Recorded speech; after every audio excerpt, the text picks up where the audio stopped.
Cost of sales declined further from 56 million to 45 million naira, leading to a profit before tax of 483 million naira.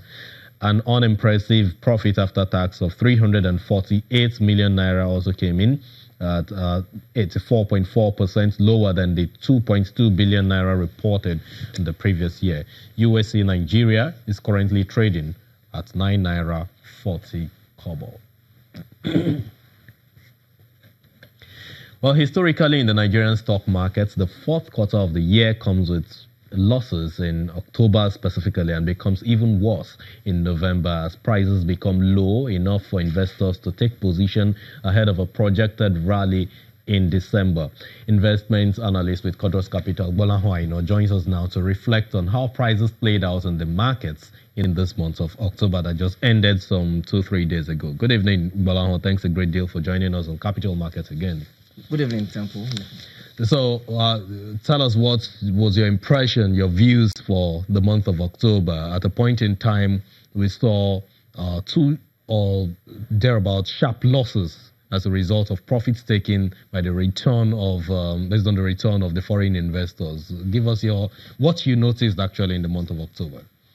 Well, absolutely. So for October, we had thought it was going to be a reversal of trend. So you notice that we saw 3 weeks of consistent gain in the market. So everybody thought it was going to be a surprise. But surprisingly, market reversed its trend the last trading week of the days of the week.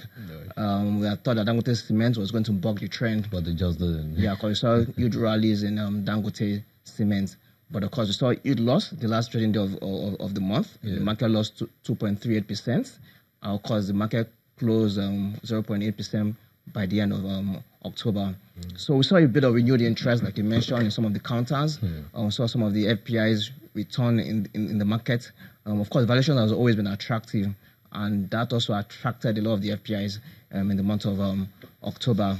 Some of the corporate results that were released were pretty much fantastic. For the consumables, it wasn't too fantastic. It wasn't at all. Yeah, noticed that, especially with the brewers. Yeah. So really, it's a reflection of consumer wallets. So really, people are not earning as much as they were earning before. The economy, yes, is coming out of recession, but yeah, really. So it's still a bit slow. So we saw a bit of price cuts from some of them as well. So there was revenue decline from a lot of the consumables and the industrials as well. And of course, there's still high OPEX, operating expense, so that impacted on their profitability. For the oil and gas sector, for them, their result was pretty attractive in comparison to the previous quarter. And for them, we saw impact of PMS, which augured well for them. There was stability. And OPEX has stabilized as well. So there was reduction in finance cost as well. For the banking sector, it was really a mixed reaction, it was mixed sentiments. So while some posted impressive numbers, it wasn't the same for a lot of the other companies as well. But what I was seeing with the NS is that you mentioned that they delisted 6 securities. So there seems to be more... 5 eventually, actually. Because Unity Bank came out and released all the outstanding results as well. So a lot is happening on the stock exchange. In the month of November, is there going to be a recovery?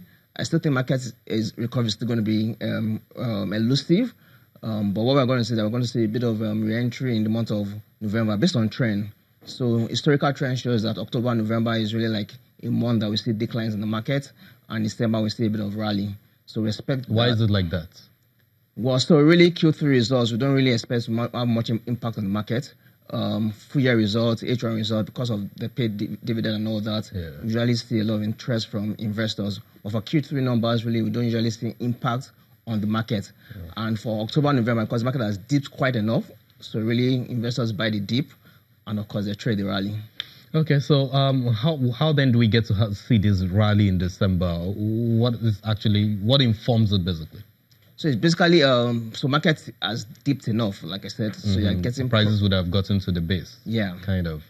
Okay, so let's go to the fixed income side of things before we lose our time. Debt securities market this time, bonds and T-bills, we saw rates really hiking. Yeah, so really it's impressive time for the T-bills market. So if you're a fixed income investor, a fixed income trader, because yields have gone up. There's been a lot of sell-off by foreign portfolio investors. If you remember, at the beginning of the year, we were seeing yields in 13% levels. Now yields are doing 15.5% and above. So really it's attractive for new investors. But if you're already holding those securities, initially losing on your existing investment because really you are suffering price loss because there's an inverse relationship between price and yield. But for new investors, 15.5% is a good entry level. So apart from bonds as well, we've also seen that in the treasury bill space as well. So there was primary auction last week, and of course the top rates were higher than all the previous top rates as well. There was also more auction on Thursday as well, and the yield, effective yield on that 182 day is close to over 16%. So really, it's attractive. If you remember, we are coming from... That's a higher borrowing cost for the federal government. Well, something like that. So, but from the investor's point of view, is more attractive for us. Well, we know. But then, what's the outlook for the market generally? Q4 is around the corner, about to end. This is November, December. Everyone will start to dot the I's and cross the T's. Okay, really, my question is the factors that have shaped the market in the last 2 months, have they been taken off or has anything changed? No, those factors are still very much prevalent. Okay. So the political risk is there, the emerging market risk factor is also there as well. So those factors are prevalent. And so as long as those factors are still prevalent, we still expect similar theme in the coming months. So for us, most of the scenarios with our outlook are things that are happening. So for instance, in the fixed income space, we had projected that we expect yields to rise towards the end of the year, and that's what we are seeing play out. So for us, in terms of investment strategy, we've been staying short because we expect yields to rise. We don't want to lock in at lower yields. For equity market, we expect markets to be low because it's pre-election year, a lot of other concerns we mentioned as well. So for November, pretty much it's going to be similar to October. I don't expect any rally, but there might be more renewed interest in the market. And like I tell people, I don't want to sound like a broken record, really buy fundamentals.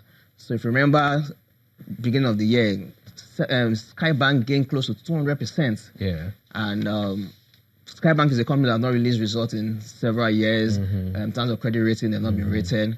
So the question is, so why were investors buying and all that? So yes, there was interest. Okay. Because we're running out of time, actually. Really interesting. We got to the climax of it all. But then, Bolaho, thank you so very much for your attention. Thanks for this analysis. We really need to go now. We can continue this conversation on Twitter, actually. Thank you. Much thanks for your time. Thank you, Temple. There's also much more for us on the show. Just stick around, and the second segment will bring you some updates on the audit regulation. Stay with us.